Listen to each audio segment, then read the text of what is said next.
अस्सलाम वालेकुम। कैसे हैं सब स्टूडेंट्स? आई होप सो आप सभी ठीक होंगे। आज मैं न्यूट्रिशन से रिलेटेड डाइजेशन में उसको आज इंशाल्लाह हम वाइंड अप करेंगे। ये 9th क्लास का भी ऑलमोस्ट सेम है सिलेबस का पार्ट और फर्स्ट ईयर का भी सेम है। सो एक ही लेक्चर में आई होप सो दोनों को समझ आ जाएगी। लास्ट टाइम कुछ उर्दू मीडियम बच्चों के ऑब्जेक्शन थे कि उर्दू में सार मीनिंग नहीं लिखते, तो इंशाल्लाह नेक्स्ट में उर्दू में भी लिखा करूँगा। ये लास्ट लेक्चर है, इसके बाद नेक्स्ट लेक्चर के अंदर आपके साथ में उर्दू ट्रांसलेशन लिख दिया, पूरी मेरी कोशिश है। तो अब मैं मैक्सिमम उर्दू में ज़्यादा से ज़्यादा उर्दू में बोलने की कोशिश करूँगा ताकि उर्दू मीडियम स्टूडेंट्स को भी समझ आ सके। आज का हमारा बेसिकली टॉपिक है लार्ज इंटेस्टाइन। लास्ट टाइम हमने पढ़ी थी स्मॉल इंटेस्टाइन, छोटी आंत पढ़ी थी। आज हमने बड़ी आंत के अंदर डाइजेशन को डिस्कस करें। लार्ज इंटेस्टाइन जो भी अनडाइजेस्टेड फूड होती है, जो अनडाइजेस्टेड फूड बच गई है, स्मॉल इंटेस्टाइन से किसके अंदर एंटर होगी? It will enter into the large intestine. Small intestine छोटी आंत से जो खुराक अनडाइजेस्टेड बची है वो खुराक इसके अंदर एंटर हो जाएगी लार्ज इंटेस्टाइन में। कैसे दाखिल होती है? इलियम से इसमें दाखिल हो जाती है लार्ज इंटेस्टाइन। लास्ट पार्ट था स्मॉल इंटेस्टाइन का, छोटी आंत का, इलियम, वहां से अनडाइजेस्टेड फूड इसमें एंटर होगी लार्ज इंटेस्टाइन। लार्ज इंटेस्टाइन के पार्ट्स कौन-कौन से? सिक्कम है, कोलन है और rectum. Caecum, colon and the third one is rectum. सबसे पहले हम सिक्का को देखते हैं। सिक्का या सिक्कम सेम थिंग है। It is blind pouch.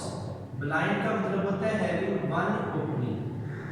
ये वो पाउच है जिसके पास सिर्फ एक ही ओपनिंग होती है, यानी इस तरह एक तरफ से मटेरियल के गुजरने को अलाउ करती है, दूसरी तरफ से टोटली क्लोज होती है। उसको आप क्या कहते हैं? सिक्का। It is blind, cup like set. It is present between ileum and colon, यानी लार्ज इंटेस्टाइन और स्मॉल इंटेस्टाइन। लार्ज इंटेस्टाइन से राइज होती है, स्मॉल इंटेस्टाइन तक जाती है। उसको आप क्या कहते हैं? उसको आप लिख देते हैं सिक्का। It is present at the beginning of large intestine, या it is the beginning of large intestine. ये वो पॉइंट है, वो मुकाम जहां पर बड़ी आंत शुरू होती है। फिर इसके पास एक प्रोसेस है जिसको आप अपेंडिक्स का नेम देते हैं। It form blind and pouch of सिक्का। जो सिक्का की ब्लाइंड एंड पाउच है वहां पर कुछ प्रोसेसेस होते हैं, फिंगर लाइक उंगली की तरह के कुछ उभार होते हैं। उन उभारों को अपेंडिक्स का नेम देते हैं। लार्ज इंटेस्टाइन के पास कुछ उभार हैं, उन उभारों को आप क्या नेम दे रहे हैं? अपेंडिक्स का। सिक्का, सिक्का के पास कुछ उभार, वो उभार क्या कहला रहे हैं? फिंगर लाइक प्रोजेक्शंस क्या कहला रहे हैं? अपेंडिक्स। अपेंडिसाइटिस, अपेंडिक्स का फूल जाना, अपेंडिक्स का सूज जाना, उसको अपेंडिसाइटिस कहते हैं। जो अपेंडिक्स है ये वेस्टिजियल ऑर्गन है। वेस्टिजियल ऑर्गन का मतलब वो ऑर्गन होते हैं जो आपकी बॉडी में मौजूद हैं लेकिन उनका कोई भी काम नहीं है।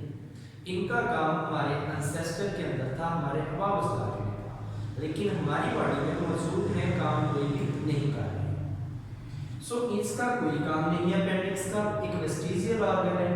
जब आप इसको क्या दे देते हैं? इसको कोई फूड दे देते हैं, कोई भी फूड का मॉलिक्यूल गलती से इसमें दाखिल हो गया, अपेंडिक्स में दाखिल हो गया। अपेंडिक्स का तो कोई काम नहीं था, उसे आपने काम दे दिया, वो फूल जाएगी, वो सूज जाएगी, उसके फूलने को अपेंडिसाइटिस कहते हैं। Inflammation, inflame due to entrapping of food. Repeat कर रहा हूं, मैंने कहा अपेंडिक्स का कोई काम नहीं है। फूड का मॉलिक्यूल गलती से अपेंडिक्स में दाखिल हो गया, दैट्स मीन आपने डाइजेशन का काम दे दिया, उसका तो कोई काम नहीं था, अपेंडिक्स फूल जाएगा, उसके फूलने को अपेंडिसाइटिस। और जो अपेंडिसाइटिस के बाद अपेंडिक्स को सर्जिकली रिमूव करवाना पड़ सकता है, सर्जरी परफॉर्म करवानी पड़ती है, अपेंडिक्स को निकलवाना पड़ सकता है।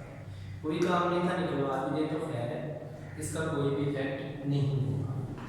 फिर नेक्स्ट क्वेश्चन आ गया colon. Colon is present between caecum and rectum. सिक्का और रेक्टम के दरमियान क्या पड़ा हुआ है? कोलन पड़ा है। Rectum, rectum for the sake of reabsorption rectum material को रीअब्सॉर्ब करता है, मिनरल्स को रीअब्सॉर्ब करता है ताकि दोबारा से बॉडी में इस्तेमाल हो सके। It is the last part of large intestine, हमारे लार्ज इंटेस्टाइन का आखिरी हिस्सा है।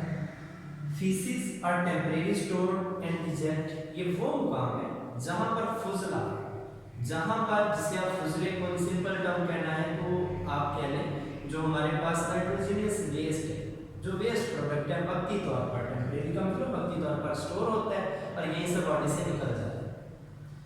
NS and defecation reflex, NS, NS के पास दो स्फिंक्टर्स होते हैं, इनर स्मूथ मसल है और जो आउटर है दैट इज स्ट्रेट। एनएस के पास दो स्फिंक्टर है, दो मसल्स हैं, एक इनर जो है वो स्मूथ मसल है और जो आउटर है वो स्ट्रेट है, स्ट्राइएटेड है।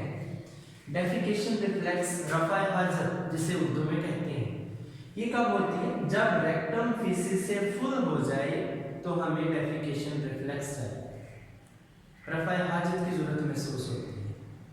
और it is consciously controlling adult, जो जवान होते हैं, जो अडल्ट होते हैं, बालग होते हैं, वो तो अपनी यूरिन को, अपनी जो रिफ्लेक्स है ड्रग्स को अपनी मर्जी से कंट्रोल कर सकते हैं, लेकिन बच्चे उसे कंट्रोल नहीं कर सकते।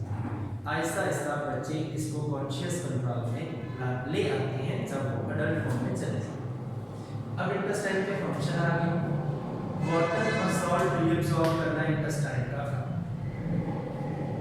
अनडाइजेस्टेड मटेरियल को फीसिस की सूरत में बॉडी से खारिज करना इंटेस्टाइन का वक्ती तौर पर स्टोर किया फिर निकाल देना। फीसिस किस चीज से, फीकल मैटर कौन कौन सा है, किस चीज से निकल रहा है?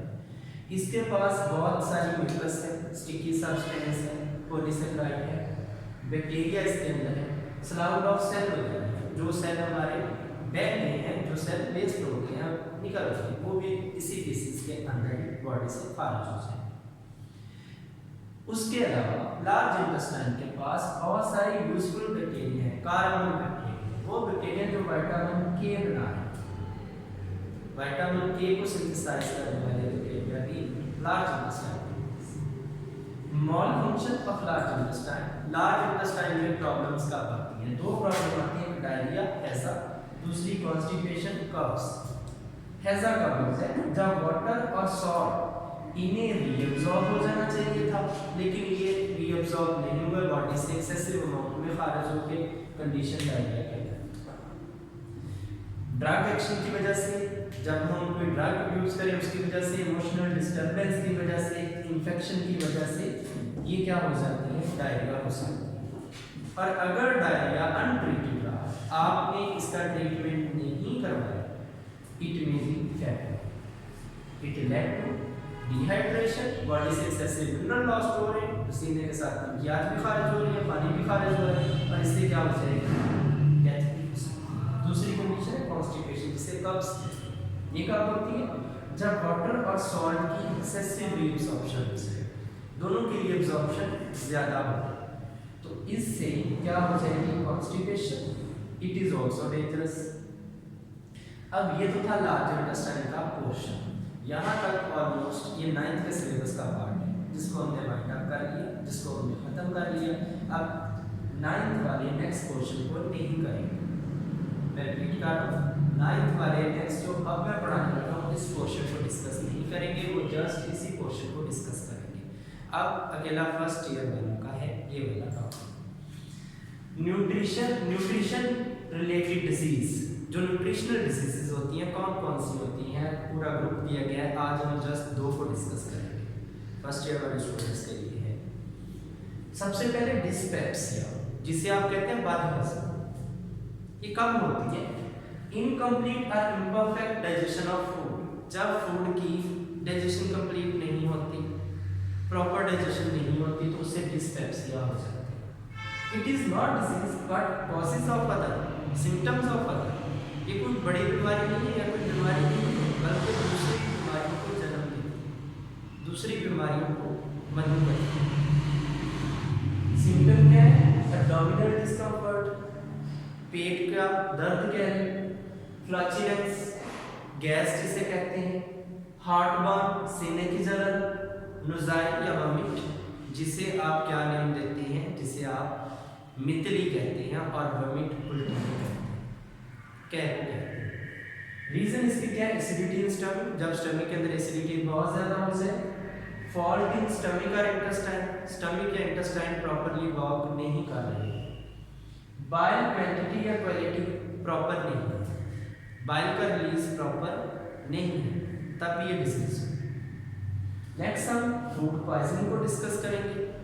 फूड पॉइजनिंग बेसिकली कब होती है, indigestion of food having toxin, food के अंदर जब टॉक्सिक मटेरियल हो और उसकी डाइजेशन प्रॉपर ना हो तो उससे क्या होती है, फूड पॉइजनिंग होती है।